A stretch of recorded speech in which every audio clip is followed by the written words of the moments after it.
అనంత కరుణామయుడు అపార కృపాశీలుడైన అల్లాహ్ పేరుతో ప్రారంభిస్తున్న సూర్య అన్నూర్ 5వ వివరణ 1వ రుక్కు. తోబా చేయని వ్యభిచారినికి తగిన వాడైతే ఆమె లాంటి వ్యభిచారియో లేదా బహుదైవారాధకుడు, అంతేగాని ఒక సదాచారవర్తునుడైన ఇస్పాసీకి వారు తగినవారు కారు. ఏ స్త్రీల చెడు నడతను గురించి తమకు తెలుసో అలాంటి వారితో తెలియని నికాహ చేసుకోవడం ఇస్పాసులైన వారికి నిషిద్ధం, హరాం. ఈ ఆదేశం కేవలం తమ దుష్ట వైఖరిని విడిచిపెట్టని మొండి స్త్రీ పురుషులకే వర్తిస్తుంది. ఎవరైతే తోబా చేసుకొని పశ్చాత్తాపంతో దైవం వైపునకు మరలి తమను సంస్కరించుకుంటారో వారికి ఇది వర్తించదు. ఎందుకంటే తోబా చేసి తమను సంస్కరించుకున్న తర్వాత వ్యభిచారులు అన్న గుణవాచకం వారితో పాటు మిగులదు. వ్యభిచారితో నికాహ నిషిద్ధం అంటే భావం ఇమాం అహ్మద్ బిన్ హంబల్ ప్రకారం నికాహ చేసినా అది నెలకొనదు, చెల్లదు అన్నది. కానీ నిజానికి దీని ఉద్దేశం కేవలం వారించడమే. కానీ ఎవరైనా నిషేధాజ్ఞల్ని ఉల్లంఘించి నికాహ చేసుకుంటే అది చట్టపరంగా నికాహాగా చెల్లదన్నది. నికాహ చేసుకున్న వారిరువురు వ్యభిచారులుగానే పరిగణించబడతారన్నది సరైనది కాదు. దైవప్రవక్త సల్లల్లాహు అలైహి వసల్లం సూత్రప్రాయంగా ఈ నియమాన్ని సెలవిచ్చారు. హరాం హలాల్ని హరాం చెయ్యదు అని. తర్బ్రాని దార్హుట్ని హదీసు. అంటే ఒక చట్టవిరుద్ధమైన చేష్ట మరో చట్టబద్ధమైన చేష్టను చట్టవిరుద్ధంగా మార్చదు. అందువల్ల వ్యభిచరించిన ఒక వ్యక్తి చట్టబద్ధంగా నికాహ చేసుకున్నా అది వ్యభిచారంగానే పరిగణించబడటానికి ఏ కారణము లేదు. ఇంకా నికాహ ఒప్పందంలోని రెండవ వ్యక్తి దుశ్చేష్టకు పాల్పడనిదే దుశ్చేష్ట చేసినట్లు పరిగణించడం జరగదు.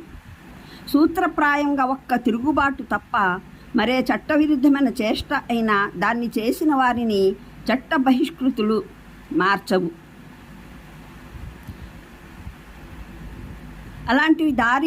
అలాంటి వారి ఏ చర్యనైనా సరే చట్టబద్ధం కానిదిగా పరిగణించడానికి ఈ విషయాలను దృష్టిలో ఉంచుకొని ఆయత్ని పరిశీలిస్తే ఆయత్ ఉద్దేశం బోధపడుతుంది. ఎవరి దుర్వర్తనం అందరికీ తెలిసే ఉంటుందో వారిని నికాహ కోసం ఎన్నుకోవడం పాపం. విశ్వసించిన వారు దీనికి దూరంగా ఉండాలి. దీనివల్ల దుశ్శీలులకు ప్రోత్సాహం లభించినట్లు అవుతుంది. నిజానికి షరియత్ అయితే వారిని సమాజంలోని ఒక ఏహ్యమైన దుస్సహ వ్యక్తులుగా భావించాలని కోరుతుంది. అదేవిధంగా వ్యభిచారం చేసిన ముస్లిం వ్యక్తి నికాహ బహుదైవారాధకుడైన స్త్రీతోనూ, ముస్లిం వ్యభిచారిని నికా బహుదైవారాధకుడైన పురుషునితోనూ జరగడం సరైనదే అన్న భావం ఈ ఆయత్ ద్వారా వెల్లడి అవుతుండే అనడం కూడా సరికాదు. ఆయత్ ఉద్దేశం ఏమిటంటే వ్యభిచారం చాలా నికృష్టమైన చేష్ట. ఒక వ్యక్తి ముస్లింగా ఉంటూ దానికి పాల్పడినట్లయితే ముస్లిం సమాజంలోని పరిశుద్ధులైన సంస్కారవంతులైన జనులతో అతనికి సంబంధం కుదరడానికి యోగ్యత ఉండదు. అతను తన లాంటి వ్యభిచారులలోకే వెళ్ళాలి, లేదా అసలు దైవ ఆదేశాలని విశ్వసించని బహుదైవారాధకులలో చేరిపోవాలి. ఆయత్ ఉద్దేశాన్ని సరిగ్గా వ్యక్తపరిచే హదీసు ఒకటి ఉంది. ఈ సందర్భంలో ప్రవక్త మహానీయులు సల్లల్లాహు అలైహి వసల్లం ప్రవచించినట్లు ఉల్లేఖనం ఉంది. అది ముస్నద్ అహ్మద్లోను, నసాయిలోను అబ్దుల్లా బిన్ అమ్ర్ బిన్ ఆస్ ఉల్లేఖనం. ఉమ్మే మొహాజుల్ పేరుగల ఒక స్త్రీ వైశ్యావృత్తి చేసుకునేది. ఒక ముస్లిం వ్యక్తి ఆమెను పెళ్లి చేసుకోవాలని కోరుకుని ప్రవక్త సల్లల్లాహు అలైహి వసల్లంను అనుమతి కోరాడు. ఆయన వారించి ప్రస్తావనలోని ఆయత్ని చదివారు. తిర్మిజీ, అబూదావుద్ ప్రకారం మర్సద్ బిన్ అబీ మర్సద్ అనే ఒక ప్రవక్త సహచరునికి అజ్ఞాన కాలంలో మక్కాలోని ఒక దుశ్శీల వనిత ఇనాహ్తో అక్రమ సంబంధాలు ఉండేవి. తరువాత ఆయన ఆమెను నికాహ చేసుకోవాలని అనుకొని ప్రవక్త శ్రీ సల్లల్లాహు అలైహి వసల్లంని అనుమతి ఆర్థించారు. 2 సార్లు అడిగినా ఆయన సల్లల్లాహు అలైహి వసల్లం మౌనం వహించారు. 3వసారి అడిగినప్పుడు ఆయన మర్సద్ వ్యభిచారి మాత్రమే, ఒక వ్యభిచారిణిని లేదా బహుదైవారాధకురాలిని పెళ్లి చేసుకుంటారు, అందువల్ల ఆమెను పెళ్లి చేసుకోకు అన్నారు. ఇవే కాక చాలా ఉల్లేఖనాలు Hazrat Abdullah bin Umar, Hazrat Ammar bin Yasir ద్వారా ఉటంకించబడ్డాయి. వాటి ప్రకారం ప్రవక్త మహానీయులు సల్లల్లాహు అలైహి వసల్లం ఇలా సెలవిచ్చారు. దయ్యూస్ అయిన వ్యక్తి తార్పుడు భర్త తన భార్య దుశ్చరిత అని తెలిసి ఆమెకు భర్తగా వ్యవహరిస్తున్నవాడు. స్వర్గంలో ప్రవేశించలేడు. అహ్మద్, నసాయి, అబూదావుద్, తయాలిసి, షెయి ఖైన్, అబూబక్ర్, ఉమర్ రజీ అల్లాహు అన్హుమా. ఆచరణ విధానం ఏమిటంటే, అవివాహిత స్త్రీ పురుషులు వ్యభిచార నేరానికి పట్టుబడితే వారిని కొరడా దెబ్బల శిక్ష విధించి తరువాత వారిరువుకి నికాహ జరిపించేవారు. ఇబ్ను ఉమర్ ప్రకారం ఒకరోజు ఒక వ్యక్తి చాలా ఆందోళనగా మహానీయ అబూబకర్ వద్దకు వచ్చాడు. ఏదో మాట్లాడాలని ప్రయత్నించాడు, నోరు పెగలలేదు. హజరత్ అబూబకర్ రజియల్లాహ మహానీయ ఉమర్ రజియల్లాహను పురమాయించారు, ఇతన్ని పక్కకు తీసుకువెళ్ళి సమాచారం ఏమిటో అడుగు అని. హజరత్ ఉమర్ రజియల్లాహ అడగ్గా అతను చెప్పాడు, ఒక వ్యక్తి తన ఇంటికి అతిథిగా వచ్చాడని, అతను తన కూతురితో దుశ్చేష్టకు పాల్పడ్డాడని. హజరత్ ఉమర్ రజియల్లాహ విని, నీ పాడుగాను, నీవు నీ కూతురు చెడుగును మరుగుపరచవలసింది కదా అని విచారం వ్యక్తం చేశారు. కడకు ఆ అమ్మాయి అబ్బాయి ఇద్దరి మీద కేసు పెట్టి ఇద్దరికీ హద్ శిక్ష విధించారు. తర్వాత వారి ఇరువురికి నికాహ జరిపి మహానీయ అబూబకర్ వారిని 1 సంవత్సరం కాలం పాటు నగర బహిష్కారం విధించారు. ఇలాంటి కొన్ని సంఘటనలు హాజీ అబూబకర్ ఇబ్నుల్ అరబీ తన గ్రంథం అహకముల్ ఖురాన్లో ఉటంకించారు. సంపుటి 2 పుట 86.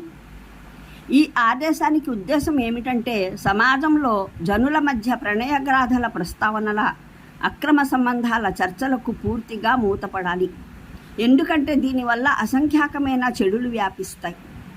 వీటిలో మహా చెడుగు ఈ విధంగా అసంకల్పితంగానే వ్యభిచారయుత వాతావరణం సర్వసామాన్యమైపోతూ ఉండటం. ఒక వ్యక్తి నిజమైనవో భూటకమైన గాథలో, రొంపి కథలో ఇతరుల సమక్షంలో ఎంతో రుచికరంగా వినిపిస్తూ ఉండగా ఇతరులు వాటిలో ఉప్పు కారం కలిపి జనంలో వ్యాపింపజేస్తూ ఉంటారు. దానితో పాటు ఇంకా మరికొందరిని గురించి కూడా తమకు తెలిసిన సమాచారం లేదా అనుమానాలు వెల్లడిస్తూ ఉంటారు. ఇలా కామ భావనల ఒక ప్రభంజనం సర్వసామాన్యమైపోతుంది. అంతేకాక దీని ద్వారా సమాజంలో ఎక్కడెక్కడ తమ అదృష్టాన్ని పండించుకునే అవకాశాలు ఉన్నాయో అన్న విషయం కూడా దుష్టబుద్ధి గల స్త్రీ పురుషులకు తెలిసిపోతుంది. షరియత్ ఈ చెడును తొలి అడుగులోనే ఆపివేయాలని వాంఛిస్తోంది. ఒకవైపున అది ఎవరైనా వ్యభిచారానికి ఒడిగడితే సాక్ష్యాధారాల ద్వారా ఆ నేర నిర్ధారణ జరిగితే వారికి మరే అపరాధికి విధించినటువంటి అంతిమ శిక్ష విధించాలి అని ఆదేశిస్తుంది. మరోవైపున ఎవరైనా మరొకరిపై వ్యభిచార అభియోగం మోపినట్లయితే అతను సాక్ష్యాధారాలతో తన ఆరోపణలను నిరూపించాలి, లేకపోతే 80 కొరడా దెబ్బల శిక్షకు సిద్ధమవ్వాలి అని నిర్ణయిస్తుంది. తద్వారా అతను మున్ముందు ఎన్నడూ ఇటువంటి మాట నిరాధారంగా పలికే సాహసం చేయకుండా ఉండాలని వాంఛిస్తుంది. ఒకవేళ నింద మోపేవాడు ఎవరినైనా దుశ్చేష్టకు పాల్పడుతూ ఉండగా తన కళ్ళతో చూసినా అతడు మౌనం వహించాలి. దాన్ని ఇతరుల వరకు చేరవేయరాదు. ఎక్కడ మురికి అక్కడే పడి ఉండనివ్వాలి. ఇతర చోట్లకు వ్యాపించకుండా జాగ్రత్త పడాలి. అయితే తగిన సాక్ష్యాలు లభించినట్లయితే సమాజంలో పోకిరీ చర్చలు జరపడానికి బదులు వ్యవహారాన్ని తగిన అధికారుల వద్దకు చేరవేసి న్యాయస్థానంలో ముద్దాయి అపరాధాన్ని నిరూపించే శిక్ష పడేలా చేసే వాతావరణం ఏర్పడేలా చేయాలి. ఈ చట్టాన్ని పూర్తిగా అర్థం చేసుకునేందుకు దీని వివరాలు దృష్టిలో ఉండటం అవసరం. మేము వాటిని క్రమంగా దిగువన పొందుపరుస్తున్నాము.